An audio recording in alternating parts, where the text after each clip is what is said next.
Betty here, and today's video is going to be my top 10 dark reads. This is kind of a dark romance kind of video, so 18 plus guys, you know the drill. Some content may not be suitable for younger audiences. Now you all know that I'm a bit of a dark romance fiend. I love it, I do love it, and since I haven't read a lot of it recently, I thought that I just kind of wanted to dedicate like one video to like my top 10 steamiest, freakiest, darkest reads that I have thoroughly enjoyed. So guys, I hope you like it, and if you have read any of the dark romances that I'm talking about today, please feel free to comment below. Let me know if you agree with my top 10 or not. So to kick things off, book 1 is Submission by Ella R. Dent. Now I read this book about two years ago. A really good friend of mine kind of recommended it to me, and this this book kind of blew me away. It is free on the Kindle store, so if you want to give it a bash, you know, give it a go. It is part of a mini-series, but let me tell you, it's so steamy, So basically the story rolls around this journalist who kind of wants to experience sort of the dom sub BDSM kind of thing, and she kind of does, and she goes to this club, and in one instance there is this model and she's lying sort of on a table. She's completely stalkers, and she has like a fruit platter on her where people can come up and pick the fruit out of naughty places and stuff like that. I thoroughly enjoyed this book. I thought it was awesome. There's not a lot of dark bits in this book, so, you know, kind of abuse and stuff like that. So if you're a noob to dark romance and you kind of want to read something to, you know, get you going, then I do suggest this book, because I thought it was fucking awesome. My second dark read is His Witness by Vanessa Waltz. Now this book I thoroughly enjoyed as well. I mean, I thoroughly enjoyed all of them, but I really did love this book. Now it is a bit kind of Stockholm-ish. Basically it's this girl, she gets kidnapped and she falls for her kidnapper. And there's lots of really dark, and I mean dark moments. It is abusive, there is a lot of abuse in it, but I just loved the connection the two main characters had in this book. Now this kind of was like the first sort of Stockholm syndrome kind of book that I did read, and I do like Stockholm syndrome. I do. I'm not ashamed to admit that. I just really enjoyed this book. I thought it was awesome, but please be warned, there are some bits in there which are a bit wow, but I did enjoy it. I thought it was cool. So straight on to book 3 is His by Aubrey Dark. Now, I have recently kind of been introduced to Aubrey Dark. I found her on Goodreads. A good tip for you if you want to, because dark romance is kind of, I find that dark romance is kind of hard to find, you know, kind of like new books. So what I do is I go on Goodreads, type in dark romance or dark erotica, and sort of, you know, authors and lists come up and stuff like that, and Aubrey kind of popped up. I read this book, and it's part of a trilogy, but it's like 3 standalone books. I have to say that I loved this book. It is about a guy who's a psychotic killer, and basically he runs into this girl, and will they be able to, you know, fall in love, have babies and all that jazz. It's a different subject matter, I guess, but it's like, I don't know, like with psychotic killers, obviously they don't feel anything, and, you know, you're kind of on the edge of your seat wondering whether he's going to, you know, fall in love with her, if he's capable of falling in love. Because very many psychopaths don't have feelings, don't feel emotions, so it was kind of like very suspensey, you know, will he feel something for her? And I just really enjoyed it. Once again, I loved the connection between the two main characters in this book, and that's why I really enjoyed this book. So if you haven't read it, or if you have never heard of Aubrey Dark and you do like a bit of, you know, then I think you should give it a bash, because I really I fucking loved it. I did. On to 4 of my top 10 dark reads is Bang by E.K. Blair. Now this book was kind of a surprise. It really was. Like, wow. Now, please be warned, guys, the abuse, once again, in this book it's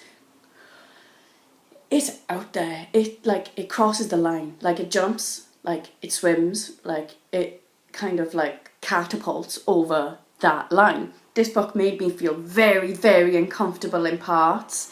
It was freaky, it was dark, it was a bit pervy, the abuse is whoa.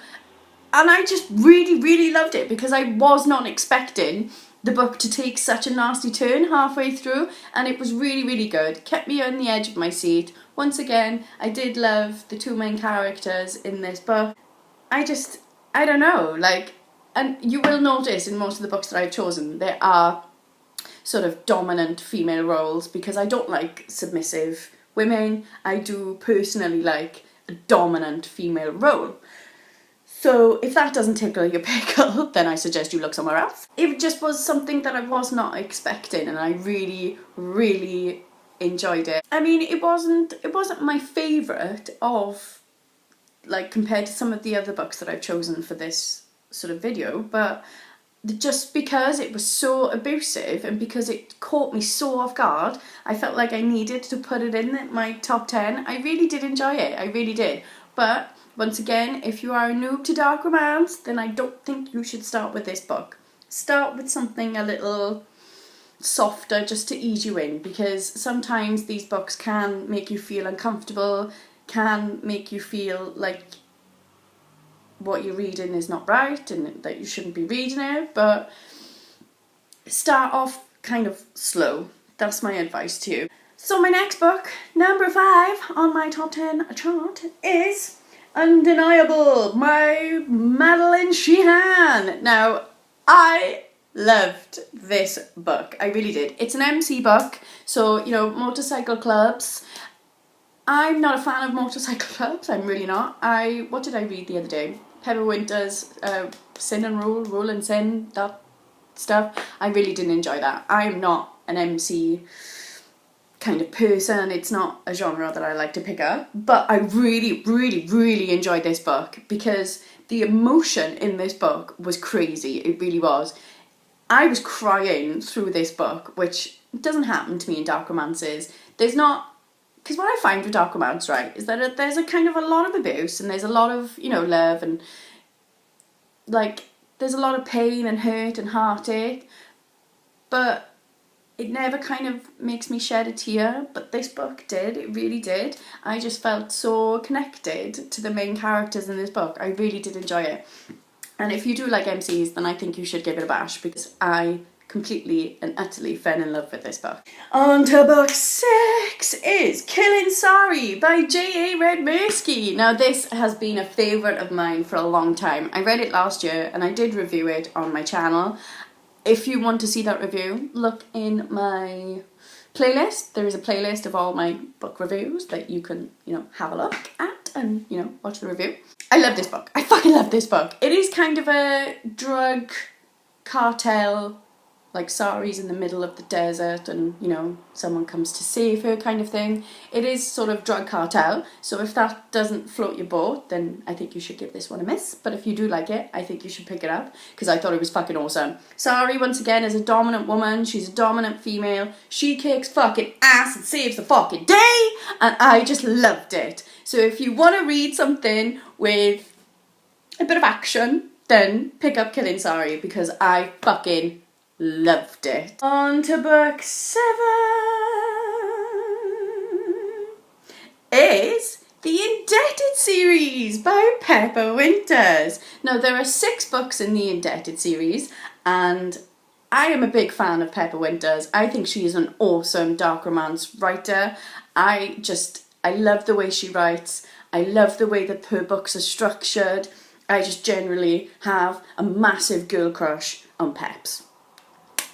I love this book for many, many reasons. It's not really abusive, it's not hardcore dark romance, but once again, Jethro in this book, oh, fucking hell. He floated my boat more ways than one. He really, really did. I fell in love with Jethro. Jethro actually made this book for me. He really did. He's one of the main characters in the book and he kicks ass. he takes names and he fucking saves the day. And I thought it was awesome, I really did. So if you want to get stuck into something with a lot of action, then I think you should pick it up, because I thought it was cool.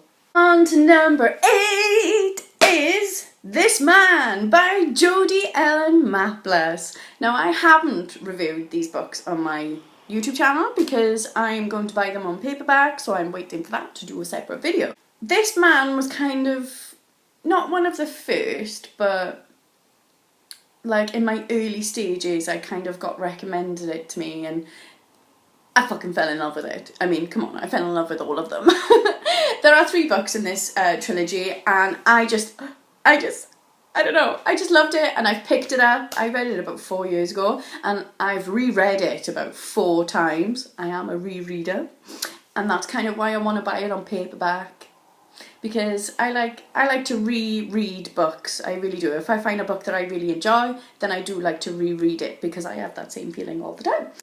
I just loved it, and in book 2 of the trilogy is my favourite scene, where something happens upstairs in a room where the female character in this book kind of gets whipped, and the male character kind of comes in and saves the day. So I was a bit gushing at that point, and I loved it. So if you are new to dark romance, if you're a bit of a noob and you want to give it a go, I would suggest This Man by Jodie I would suggest This Man for you, because it is a great place to start, and the abuse isn't that bad, so you can ease yourself into it. And it's one of my favourite books of all time, quite frankly. Number 9 on my dark romance reads is Tears of Tess by Pepper Winters. Now, once again, this is a trilogy. There are 3 of them. And this is a book that I've reread, and reread. I fucking loved this book. This is my top 10 dark romance trilogy. This book gave me everything that I wanted. It's got a dominant female role, which I love. It's got a dominant male role, which I loved. And I loved the non-stop drama that these 2 kind of went through in this trilogy. I did. I really loved it. One of the reasons why I love dark romance is because of how the characters interact in these abusive situations. And I just loved the love in these trilogies. It blew my mind. I want my very own Q. I really do, because I think he's hot, and I think he could teach me a thing or 2. And he is my fictional boyfriend. He is, because we're fucking like that. So if you haven't read Tears of Tess by Pepper Winters, please do, because it was awesome. And my final book in my top 10 reads is The Life of Anna by Marissa Honeycutt. Now, I came across this book, I don't know how, I can't remember. I read it about 5 years ago. Well, I read the first book about 5 years ago, and then I kind of put it down, and then I kind of forgot about it, and then I think it was last year or the year before, I picked it up again and fell completely in love with it all over again. But I will warn you guys, this book is dark, and I mean dark. There are 5 books in the series, and every single one has an element of abuse. And I mean abuse to the extreme. It crosses a line, and it may make you feel uncomfortable in parts, and it may make you put the book down. So I do want to kind of clarify that for you, because I don't kind of want you to pick up a book and you feel extremely uncomfortable to the point that you have to put it down, because that's just a shame. You just wasted your time. So this book it's a lot. It is a lot, but I really loved it, because Anna, she's not, which this is weird, right? She is not a dominant female role. She is not. She is quite submissive. But I just connected with her on a certain level, and I just fell completely in love with her. And I love that how books can do that, can kind of change your mind and kind of, soften you on some genes that you thought that you'd never even like. I loved it. I loved The Life of Anna, and I have never read anything like it since, and I'm on the hunt to read something like The Life of Anna. I completely and utterly fell in love with it, and I loved it, and I've read it, and I've reread it, and reread it, and reread it, and I really want to get them on paperback as well, so I can put them on my bookshelf.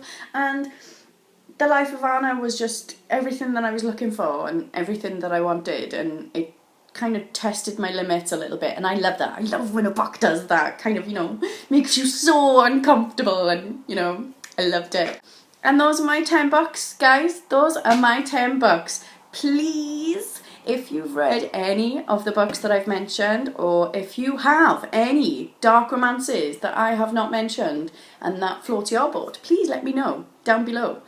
Or email me at Betty Blackbat, Let me know, because I'm always on the hunt for another good read. So guys, next month's book of the month is going to be Dark Romance! Yes! I'm back on the Dark Romance train, so please keep an eye out for that. I hope all is well with you.